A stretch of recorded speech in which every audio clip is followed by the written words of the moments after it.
Defining Anarchy. Ask a Libertarian, Christopher Morgan, editorial.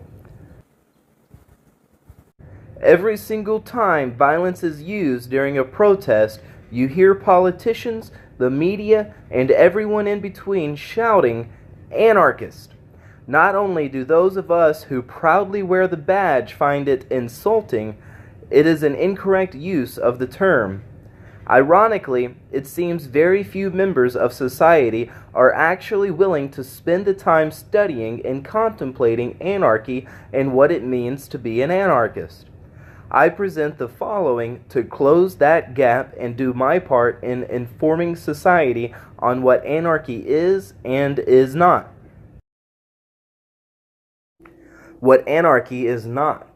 First and foremost, anarchists are not people who legitimize or perceive violent actions as acceptable. The Molotov cocktail throwing anarchist who has no respect for law or people and their property is a complete farce. Anarchists have the utmost respect for property, which is why we oppose states in the first place. In order to pay for government-provided services, taxes must be collected with or without the consent of the people as a matter of law. It is inconsistent to reject governments on the grounds that they constantly infringe on people and property and then riot and commit acts of vandalism to get the message out. Furthermore, there is a misunderstanding about lawlessness and disorder. Anarchists understand and respect natural law, but reject legal positivism. The basis of natural law is private property rights, whereas the operant assumption of positivism is the state may assault private property when the political climate demands. An example of positivism would be the Affordable Care Act. Socioeconomic circumstances opened the door for another layer of health care legislation, and President Obama and Congress gave us the Affordable Care Act. It violates natural law by demanding people who don't purchase health insurance pay penalties when filing taxes, a way of using force to alter behavior. Anarchists view such use of law as not only undesirable, but criminal. Anarchy is not a utopian worldview. It may be true that a successful anarchist society depends on everyone following natural law and staying within the bounds of actions that are based on consent. However, it is also the recognition that if we are to protect ourselves, permitting political coercion by a body of people is a poor first step. Anarchists do not believe that life without the state would be a paradise by any stretch of the imagination. We simply define the state as another criminal organization the same way we might the mafia. It is noteworthy that oftentimes the most adamant defenders of government's necessity often try to find ways to save money during tax season. Anarchists simply seek to apply the same rules against theft, arson, murder, etc. to governments as we do everyone else. Finally, we do not imagine an anarchist society as one wrought with chaos and crime with no means of protection. Since anarchists are people who reject violence and embrace peace, an anarchist society would be quite orderly. I should note here that a society that has decided a state is undesirable due to the violence involved should not be confused with a society whose government has collapsed and created a power vacuum. There would be no government passing laws which reallocate people's resources, nor would a society made up of such peaceful people be riddled with crime. Security would be provided through a host of consensual relationships such as, but not limited to, the individual, family and friends, the community, charities, and business. On the other hand, governments open the door for the chaos we normally associate with anarchist societies. Since government force is perceived as necessary, everyone is encouraged to use force against others through the hub of the state. How many people would never participate in such coercive acts if not for the state? Just observe the liberals and conservatives struggling with each other, each to gain the upper hand and get our government to do their bidding. The outcome? Kids born in 2016 already owe the United States government $42,000. Theft on a scale that would otherwise be impossible. Politics can turn the most peaceful people into monsters if they're not careful. Anarchist society would have its imperfections, but its foundation would not be violence. What anarchy is.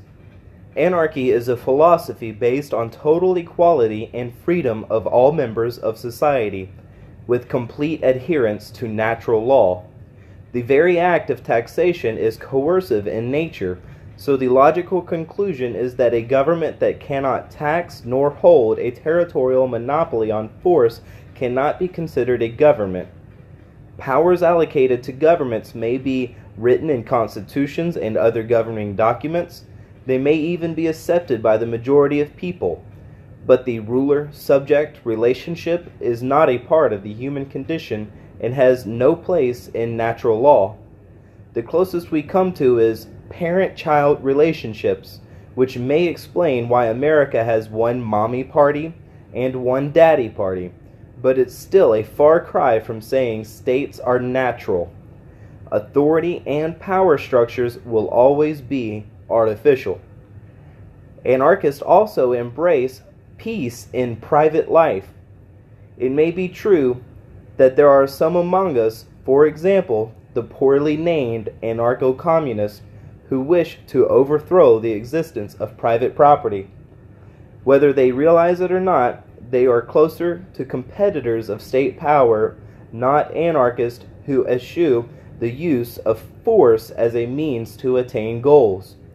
If their ideas ever become popular, all property would be up for grabs, with everyone in society defending their right to take ownership of the things they want. Everyone struggling over control of everyone else's property is the beginning of a communist revolution, and eventually those who do the best job defending their right to use resources become a state, since they would have to continue protecting what they have seized.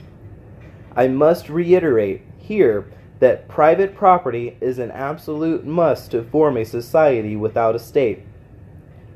Proper ownership of property is achieved through homesteading, gift, or trade, none of which includes theft.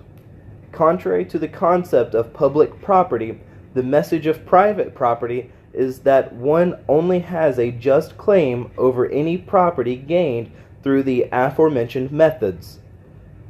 In the framework of private property, property lines are a two-way street.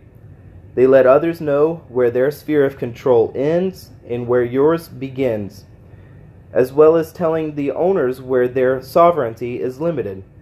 States, on the other hand, fund everything they do through coercion. Rather than trade or ask for donations, gifts, they simply take. As is the case with anarcho-communists, states view resources as being theirs for the taking. For these reasons, anarchy in its truest form will always be a branch of libertarianism, not communism.